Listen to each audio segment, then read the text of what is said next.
That's fabulous. So come on in, take a sip. Let's wind down. It's Friday. For a lot of us, that's it for the week. Not to do this again until Monday.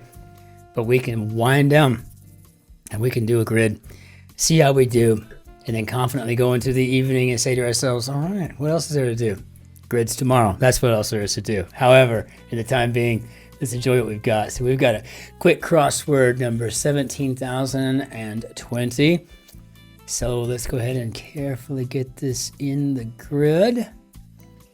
And coyly feign a lack of interest.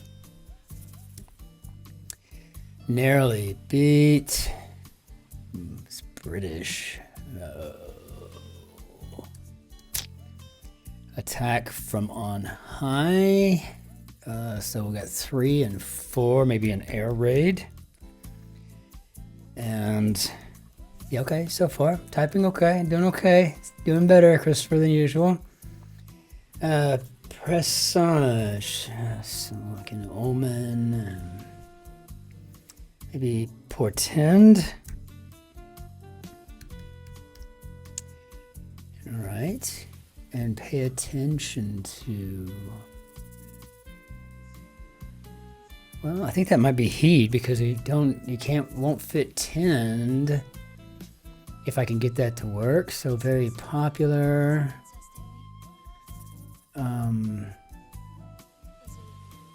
3 and 3, the D there. How about red hot? Duplicators of documents. Oh, no idea. Automatic weapon, the Clash song, and I think you're talking about Tommy Gun. I was a huge fan and still am of the music of the Clash. I grew up on them right there. I was like 11 years old the first time I heard Rock the Casbah, and I was hooked. All of their music, including, well, all of it. Digger, 5, maybe a minor. I've been having a lot of fun doing these grids with you and learning so much. In fact, I asked my parents last night when I finished The Guardian and we decided to go to a little wine bar. And I asked them, I said, if I said the word Barney to you, what would that mean? The name, purple dinosaur, right? You know, I mean, what if I told you we had an argument? And they're like, no, never. So yeah, I learned an awful lot. I really do, and I absolutely love it. So again, snook cocking a snook. Here we go. So I think coyly feign a lack of interest. 4, 4, 2, 3. So maybe play hard to get. And revolving gate. I think it's a turnstile. I don't know if we're gonna have this spelling or another, but I'm gonna go with the one that I know. Breakfast food, and apparently another thing I've learned since doing these, that readers of The Guardian prefer muesli by and large to all other breakfast options. So I guess these are maybe copyists. I've never heard of any such role in a profession or no, but yeah, that's pretty funny. And it looks like it matches everything else I've got and everything's starting to line up. So hopefully I won't get hemmed up again. I could use a W for my ego here. I could use a win for my ego. It's fragile. Female demons probably succubi. Fictional corporation making, as an example, exploding tennis balls. And are we talking about Looney Tunes and where the coyote gets all his weaponry? Maybe Acme? Maybe. Blot out. Man, perhaps. Oh, God. Unit of work. Maybe an erg. So there we go. So this E... is it to obscure man, perhaps? That's what's holding me up, is that one right there. Unrepeated event, 3 and 3. So I'm going to go with a 1 off. And that doesn't help me much for the other.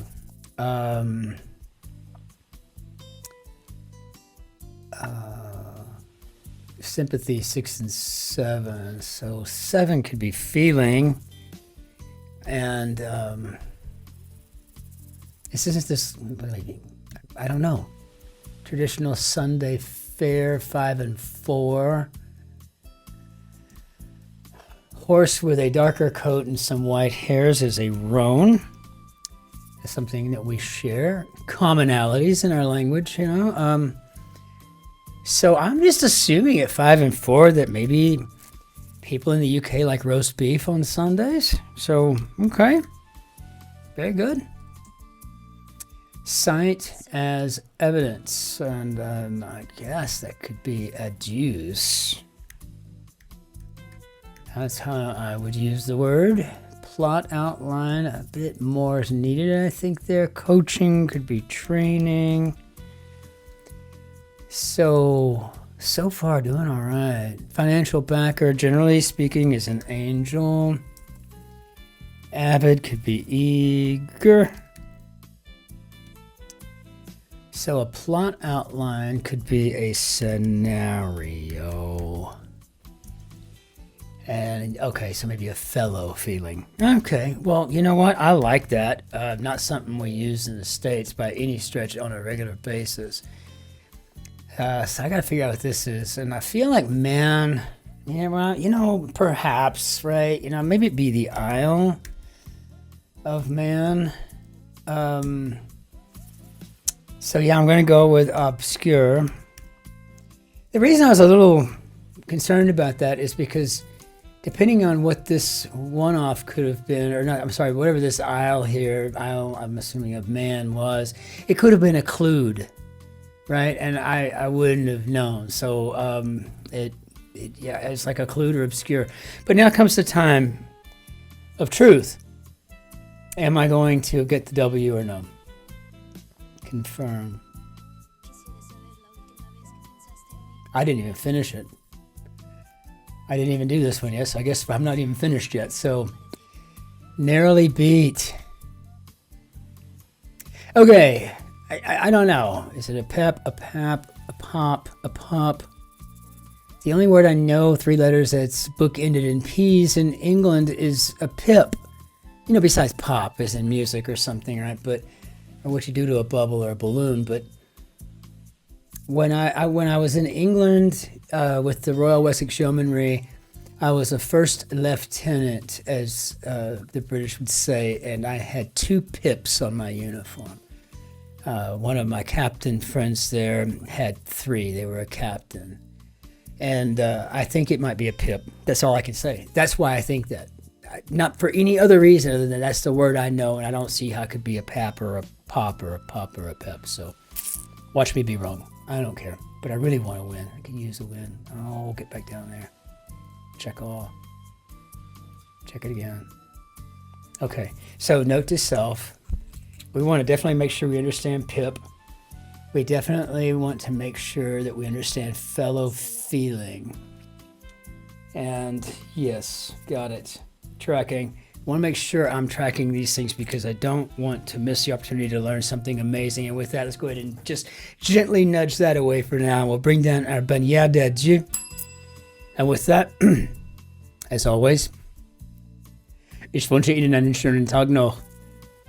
Auf Wiedersehen, tschüss, servus, grüß Gott, ciao, Cin-Cin, au revoir, arrivederci. Be good to yourselves, be great to your neighbors, and be fabulous to the person behind you in the queue. We'll see you tomorrow. Be safe. Take care.